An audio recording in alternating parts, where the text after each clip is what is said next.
let me throw you kind of a blunt question.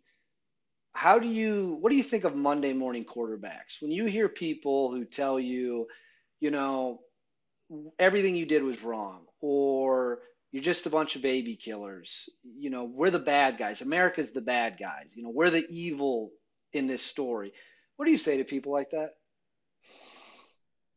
There's a long line of people wanting to get in this country, but a very short line of people that want to leave. You know, STFO. That's all I can say. You need us out there. The world is not a very happy place. It's not a very nice place. People are trying to get here because the world is that bad.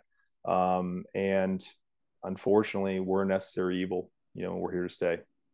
And the reason I asked that is I was in college in part of the Iraq War, and I was in political class, and you heard people almost always coming from upper class families, and they talked about us, the American military, like they were butchering innocent people in the streets. And I was like, number one, you have no idea what you're talking about. Number two, you'll never travel to any of these dangerous countries, but you criticize those who, that has always fried me in a very, very big way. So I appreciate that you're willing to look the camera in the face and say, this is the way the world operates. It's a little bit of realism for sure. Let me Oh, can I add to that real quick? yeah, go ahead. And I'm not, I'm not a monolithic knuckle dragger. Like I understand that, the Iraq War, there's no connection when it comes to 9/11. But I do believe, Sure. when you're given all of these, you know, evidence and you're given all this intel that says there's weapons of mass destruction, I give it to President Bush to have the stones to do something positive and be proactive. And I think that's what we need, because you can't be successful by holding. That leads to complacency. And, I think you need to meet evil there, not here. And Correct. when we take the foot off the gas, that leads to terrorist actions here. And I can tell you, whether I like your point of view or not, we can all agree that we don't want fighting in the streets here. We don't want a holy war here. We would much rather meet it there. So there is evil out there, and we do need to meet that. We do need to be proactive. That's all I got to say about that. That's a great answer, and I hope everyone will clip that and everyone's going to see it. And it's a great, eloquent way to say it. On that point, on that kind of the same theme, America seems very fractured. You obviously have worked with people of different races, different religious beliefs, different, maybe sexual orientations, and I'm guessing, feel free to correct me if I'm wrong, all that mattered to you was whether or not those people were going to save your life and whether or not you were going to save their life. And from your experiences, do you have any advice on how to bring people together and kind of end so much of the division we see all over the country? Yeah. When I was in the military, the goal of the military was mission success. Like it didn't mean personal success, it was mission success. You may not be happy, but our goal is to get you to where the mission is successful. And people put aside differences to reach that goal. And that's why we go to combat and why we win. I feel that we've gone less so as a unified front to individual, success. And we can get into the Federalist Papers and factions and all that stuff, and we're easily divided when we break down into different groups. Like I'm a so and so over here, I'm a so and so over there. It's very easy to control people, and I think there's a huge difference, and I've traveled the world. There's a huge difference between civic nationalism and ethnic nationalism. And if we break down into factions and we stand behind our little flag, we lose that big flag that unites us as Americans. And I can tell you, the flag doesn't mean hate.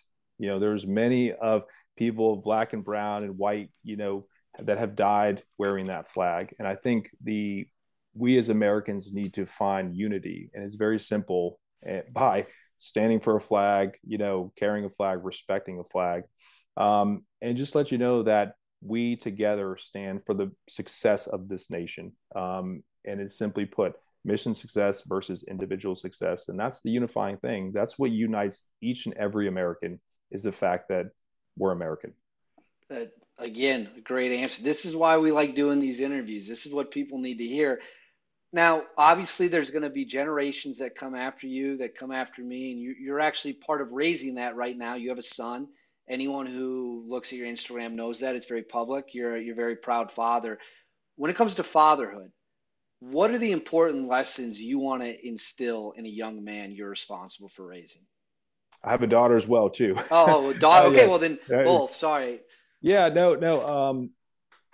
Here, there's no book on raising kids. The only thing you can do is just be a good example. I can't change the world. However, I can do my best to raise my kids as best I can, where they are one eager to learn. Me and my wife, she's a former educator, and we really press learning. Creativity and learning is number one. Sports are second in our house. Education's first. Sports, competitive sports, and my kids learn that there's winners and there's losers, because that's a life Absolutely. lesson that most people don't understand. And I'm not going to sugarcoat it to my kids and tell them you're the best, because I'm like, you're not. Look how many other people out there are more successful than you. One of them is named Tom Brady. Okay. But you can work to get there. You can work to get there, and you don't need talent to bring hard work to the table. You don't have to be a talented person to bring hard work. You can outwork anybody. And I love that. I think it's Dwayne Wade is like, hard work beats talent when talent doesn't work hard. Yep. And I tell my kids, I tell our teams that. Um, and then also being involved in the community. My wife and I, have a charity. We're very active here in Northwest Florida. Being a good citizen in your community, volunteering. My son's in Boy Scouts. Just being a part of the fabric rather than just somebody who sits on the side and casts hand grenades from afar. And that's really how I raise my kids. Is just be successful, and work hard, and that's all you can do.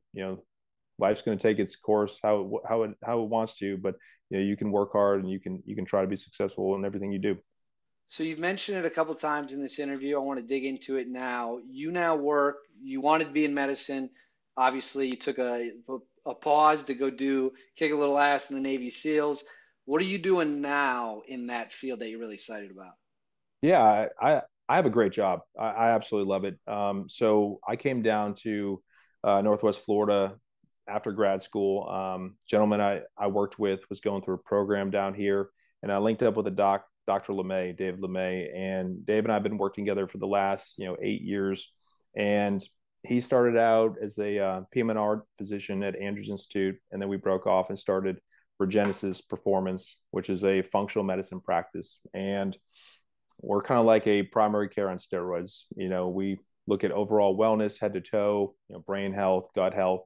We do hormone health, GI health, and just look to make you better, simply put. And I worked with Dr. LeMay for, like I said, 8 years, and just branched out and started my own clinic, Trident Performance Medicine.